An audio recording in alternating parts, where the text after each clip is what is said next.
Good morning. Thank you for a few moments of your time before we all come to the altar for communion.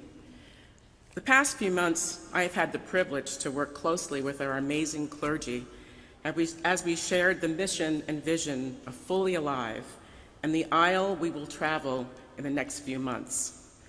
The opportunity to share and discuss on a variety of levels on multicultural issues has been a gift.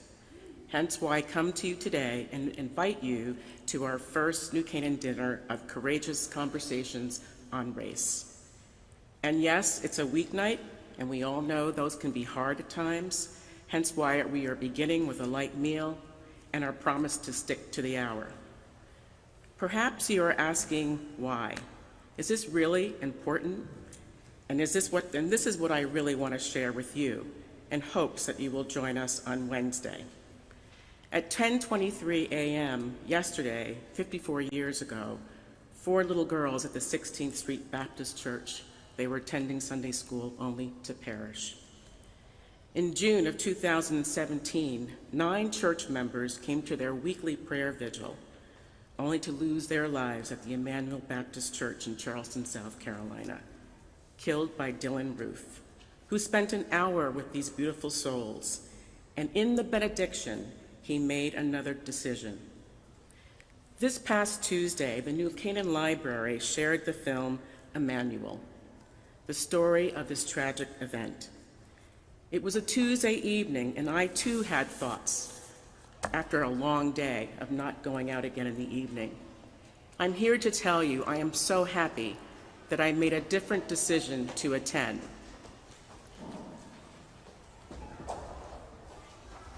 I'm going to digress from my notes a bit and share a little bit of the story. You see, when I walked into the New Canaan Library, on my left there were 9 candles, 9 votives for the 9 lives that were lost. On the other side in the library were 2 beautiful black women sitting off on the side. I didn't know who they were, but I knew they had to be special. I took my seat and watched the film, and I heard the stories of the victims, the stories of those families that were broken forever. But the one story that stayed with me was the story of Miss Polly. You see, Miss Polly was one of the women and one of the survivors. She was in attendance. And she stood up and she spoke to us all after the film about forgiveness and how important it is to forgive each other and how important it is to repent. But she spoke about when she was in that room and Dylan Roof was sending all those bullets off, and how the pastor tried to run out to save, and he couldn't because, you see, he left his gun in the car. And she speaks about pretending to be dead on that floor, holding and shielding her child, her grandchild. And Dylan Roof stood over her and said, "Have I shot you yet?" And she answered, "No." And he said, "And I'm not going to, because I want you to live and tell the story." At the end of the film, in her sharing, I asked for permission if I could go up and speak with her.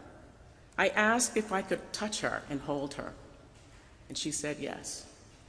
And I have to tell you, I don't know what it was, but when I put my arms around that woman, I felt something. I felt cold, cold to the bone. I drove home and I still felt cold. The next day I felt cold. I felt it. I felt the presence. So I'm grateful.